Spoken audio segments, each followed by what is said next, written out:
Series की शुरुआत में हमें पुराने एपिसोड का रिकैप कराया जाता है कि किस तरह रकेल को प्रोफेसर ने पुलिस की कस्टडी से भगाकर एक हेलीकॉप्टर की मदद से बैंक के अंदर पहुंचा दिया था और वहीं एलिसिया एक एक कड़ी को जोड़ती हुई प्रोफेसर के पास पहुंच चुकी थी। अब एपिसोड की शुरुआत में हमें एक पास्ट के सीन के द्वारा बर्लिन के बेटे राफेल को इस सीरीज में इंट्रोड्यूस किया जाता है। उस सीन में पहली बार राफेल को बर्लिन पहली बार अपनी नई वाइफ तात्याना से मिलाता है। अब हमें ट्रेनिंग के समय के एक पास्ट के सीन को दिखाया जाता है जिसमें प्रोफेसर और रकेल एक दूसरे से बात कर रहे होते हैं, जिसमें प्रोफेसर रकेल को प्लान रोम के बारे में बताते हैं। उसके तहत अगर प्रोफेसर की टीम में से किसी को भी पुलिस ने अरेस्ट कर लिया और प्रोफेसर उसको पुलिस की कस्टडी से निकालकर बैंक में भेजने में कामयाब हो गए तो ये बात पुलिस डिपार्टमेंट के लिए बहुत शर्मनाक होगी। ये बात उनका ईगो हर्ट कर देगी और वो मिलिट्री की सहायता लेंगे। जैसा कि प्रोफेसर ने पास्ट में प्रिडिक्ट किया होता है, बिल्कुल वैसा ही होता है। रकेल के बैंक में पहुंच जाने की वजह से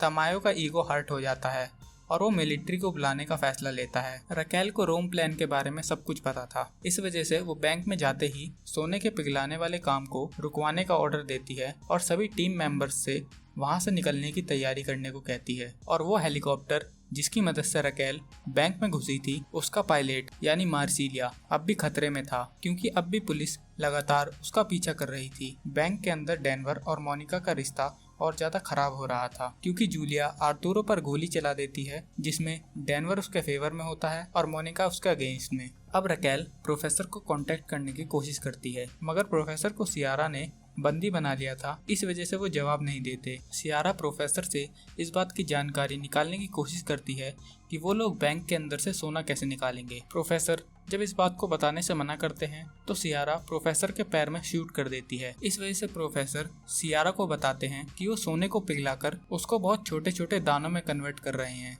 और उन्हीं सब छोटे सोने के दानों को वो बैंक की सीवेज लाइन से वहां से निकाल लेंगे। मगर सियारा को प्रोफेसर की बात पर भरोसा नहीं होता। उसे लगता है कि प्रोफेसर अब भी झूठ बोल रहे हैं। वो समझ जाती है कि अगर सोना सीवेज लाइन की मदद से निकलेगा तो प्रोफेसर ने अपना अड्डा इस जगह क्यों बनाया। इस वजह से वो प्रोफेसर को बांधकर एक चेन की मदद से नीचे लटका देती है, मगर प्रोफेसर अब भी कुछ नहीं बताते और कहते हैं कि मैं अपने टीममेट्स को धोखा नहीं दे सकता। अब हमें तमायो को दिखाया जाता है। वो एक मिलिट्री ऑफिसर से बात करता है जिसका नाम सगास्ता होता है, जो कि बहुत सी बड़ी बड़ी लड़ाइयों का पार्ट रह चुका था और वो सगास्ता से पुलिस कैंप में आने के लिए कहता है। और अब तमायो अपने बाकी ऑफिसर से बात करता है कि उसे रकेल की भागने वाली खबर और नायरोबी की मौत की खबर का इल्जाम ऑफिसर सियारा पर ठोक देना चाहिए। अब हमें पास्ट में बर्लिन और उसके बेटे राफेल को दिखाया जाता है। राफेल एक इलेक्ट्रिकल इंजीनियर था। बर्लिन वहां पर अपने बेटे से चोरी की बात करता है, जिस पर राफेल नाराज हो जाता है और कहता है कि चोरी का अंत सीधा जेल में ही होता है। बर्लिन अपने बेटे को समझाने की कोशिश करता है कि असल में जो चोर है वही इस दुनिया में